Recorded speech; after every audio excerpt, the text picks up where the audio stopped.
যেতে হবে, তাহলে সেখানে গিয়ে সামনেই বেঁধে দেবো আমরা। হিন্দু লোক আমরা তো সরকারি আমরা খুবই খুশি, খুবই আনন্দিত, কিন্তু হঠাৎ আমাদের পেটে লাথি বললে আমরা কোথায় যাবো? গরু যদি আমরা ছেড়ে দিই সেটাও তো একটা লোকের ক্ষতি করবে, সে তো আমার এসে দায়ী করবে।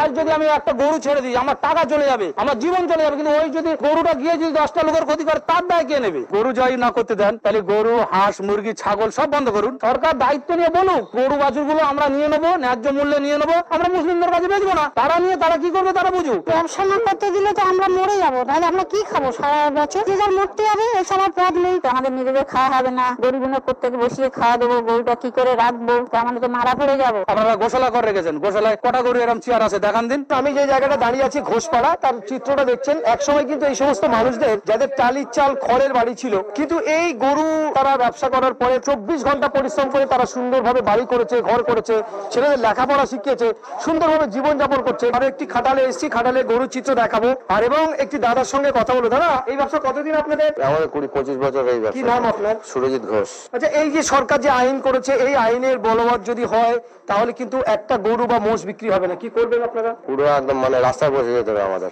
কারণ আমরা অলরেডি ইনভেস্ট করে দিয়েছি। অলরেডি আমরা যেসব গরু দুধ দেয় না তাদেরকে বসিয়ে আমরা খাইয়ে তৈরি করি, এই ঈদের সময় বিক্রি হয়। কিন্তু হঠাৎ করে এমন সিদ্ধান্ত নিয়ে আমরা তো মানে একদম পুরো ফেঁসে যাবো আমরা। আমাদের প্রচুর টাকা।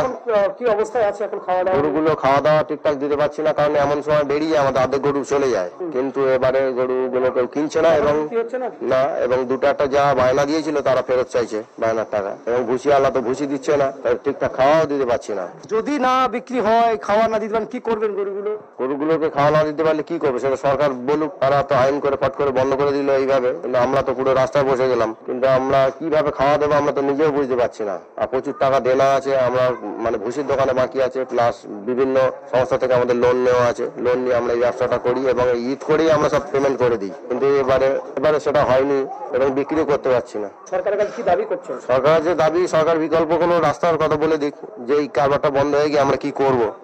আর এত টাকা আমাদের দেনা, প্রায় 15 থেকে 20 লাখ টাকা মতো দেনা আছে। যদি গরু না বিক্রি হয়, না নিয়ে কি করবো? আমাদের রাস্তা নামা ছাড়া আর গতি নেই। আমাদের গরু নিয়েই আমাদেরকে রাস্তায় গিয়ে আন্দোলন করতে হবে।